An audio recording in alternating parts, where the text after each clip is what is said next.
እዋናዊ መግለጺ ወተሃደራዊ ኮማንድ ሰራዊት ትግራይ ብሽም እተን ፍልፍል ጽንዓትን ጅግንነትን ዝኾና ምሩጻት አዴታት ትግራይ ዝተሰየመ ወፍሪ መስተንክራዊ ዓወታት ተጸምቢሩ ቀጺሉሎም ጅግና ሰራዊት ትግራይ በአንፈት ደቡባዊ ግንባር ብዕለት 5 ሐምለ 2013 ዓ.ም ወጋሕታ ዝጀመረ መጠነ ሰፊሕ መጥቃዕቲ ኣብ ከባቢ ባላ አላማጣ ኮረም ተዘርጊሑ ዝነበረ ኃይል ጸራኢ ብምድምሳስ ባላ ኮረም አላማጣን ዋጃን ሓራክ ወፃ ገይሩሎም بخالق قد بعلت 6 حملة 2013 عام تمرت بجنبار معراب أب كبابي إمبامادرن مايت أبرن زنبرت ألاقي بمسرراج مايت أبري في يلوهان ديمان حركوت غيرو يوم أب جنبار دبوب زنبرة السلالفات ألاقي ناي سراويت فاشستي أبي أحمد مبل سلاسان كلتن كفل سراويت حدا برجيدن حدا بطلنن مبل 13 كفل سراويت كلتا بطلوني شادشاي ميكانايزد كفل سراويت ناي توخسي دقاف زنبرون تخون تيدروس منيليك أباي زتبهالو برجيداتن دجنا كاب زبهالو برجيد حدا بوطلنن زركبوهم فلي حيلي أمحرم ناي وادلا دلانتا سمين شوا غاينت مبرق ጎጃምን ሰሜን ጎንደርን በአሻሓት ዝቁጽሩም ሚሊሻታት ዘካተተ ኃይሊ በሐየተ ሰራዊት ትግራይና ተደምሲሱን ተበታቲኑን አለው ናይ ዋድላ ደላንታም ሰሜን ሸዋ ጋይንት ምብራቅ ጎጃምን ሰሜን ጎንደርን በአሻሓት ዝቁጽሩ ሚሊሻታት ዘካተተ ኃይሊ በሐየተ ሰራዊትና ተደምሲሱን ተበታቲኑን አለው ናይ መበል 32 13 ክፍላት ሰራዊት ሻቻይ መካናይዝድ ክፍለ ሰራዊትን ኣብ ድሕሪት ዝነበረ ኃይሎም እና ሓገዝ መጽዩን ተነበረውን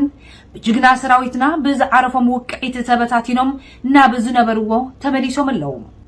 በግንባር ምዕራብ ፍሊ ኃይሊ አምሐራ ተከዘ ብርጌድ ፍነተ ሰላምን ከባብታት ምዕራብ ጎጃም ዝመጸ በአሻሓ ዝቁጽር ሚሊሻታት ዘካተተ ኃይሉን ተደምሲሱን ተበታቲኑን አለው أبز فلي سرحي تحية سراويت تجراي 3 بأمبد الرعات 4 زو 23 6 مورتار 82 ملم 10 تشعات زتفلاليا والتهدراوي تشكركرتي ب10 تات زقطر مراخب راديوتات لعلم يتدشكان برينن لعلشيح كلاشناتن أب إيد حية سراويتنا آتيلهم أب كلتيو جنبار لعلي 3 شحن شو عتا 285 موت خلت 234 دما مروخات تخونم زترفو بحيلن بمدنغارن كاب محرسو افناقيلهم ناب كل جنبار كزمت زغبرو مليشا تبتاتينو ناب زمصلو يحدملهم فخران تغبارن مسناي زي كالو عطقات امحرم غليኦም ناب زمصو كبابي غليኦም دما زمصلو كبابون حليفهم تبتينهم يحدملهم دهول سراويت فاشستي ابيين فلي حيلي امحرنون እግሮም ናብ ዝመርሖም ይሃድምሎም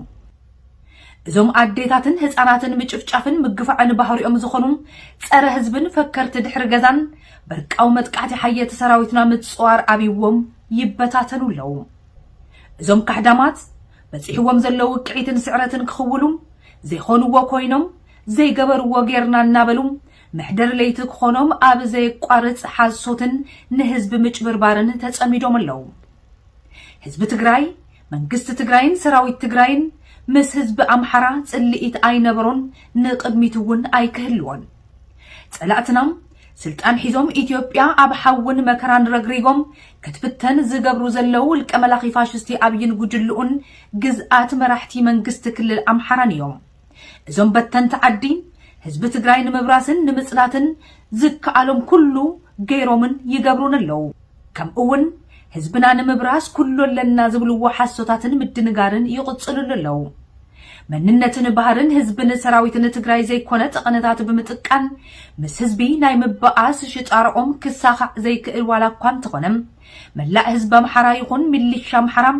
መሳርሒ ናይዞም እኩያት ክትከውን የብልካን ክብል ወተሃደራዊ ኮማንድ ሰራዊት ትግራይ ይገልጽ ፋሽስታውያን ጉጅለ አብይን መራሕቲ አምሐራን ሰፍሰይ ይብል ዝገጠሞም ስዕረት ንምኽዋል ኣብ ቀረባ መዓልትታት እኹል ዓቕምን ተኽእሎን ኣለና ናብ በዓይነቱ ዝተፈለየ ጸረ መጥቃዕቲ ንሰግረለና ኩሉ ናብ ዝነበሮ ክንመልሶ ኢና ኢሎም ከም ኣመሎም ክፍክሩ ንሰምዕ ኣለና ካብዝን ካብትን ዝተበተነ ሰራዊቶም ኣኪቦም ካብ ሙሉ አምሐራ ሚሊሻታት ኣኽቲቶም ኣለው ዘለዎም ድሁላት ጀነራላት መሪጾም ድማም ብኣንፈት ምዕራብ ከባቢ ማይ ጸብሪ ሎሚ 8 ሐምረ 2013 ዓመተ ምህረት ጸረ መጥቃዕቲ ጀሚሮም ኣለዉ ይኹን እምበር ውጽኢቱ ከም ትሕልፍ ከም ዝኸውን ጥርጥር የብሉን ጥራሕ ዘይኮነስ ወፍርታትና ከምቲ ጸላእትና ዝምነይዎ ኣዴታት ትግራይ ክነብዓ ዘይኮነስ ኮሪአን ብርሃዋን ሰላምን ዝነብራሉ ከም ዝኸውን ወፍርታትና እውን ተኸታተልትን ካብቲ ዝነበሮ ብዝሰፍሐ መልክዑ ከም ዝቕጥልን ወተሃደራዊ ኮማንድ ሰራዊት ትግራይ ይገልጽ ዓወት ንወፍሪ ኣዴታት ትግራይ ትስዕር 8 ሐምለ 2013 ዓመተ ምህረት እምበኣር ከስ ዝኸበርኩም ተመልከትና ንሕና እውን ብሓፈሻ ንመላእ ህዝቢ ትግራይ ብፍላይ ድማ ንኣዴታት ትግራይ ንፈተውትና ንደገፍቲ ዝቃልስን በቶም ዝርከቡ ዘለው መስተንክራዊ ዓወታት እንኳዕ ደስ በለኩም ደስ በለና ክንብል ንፈቱ ሓለዋትና ንድሕንነትና ንብቕልጽምና ትግራይ ትስዕር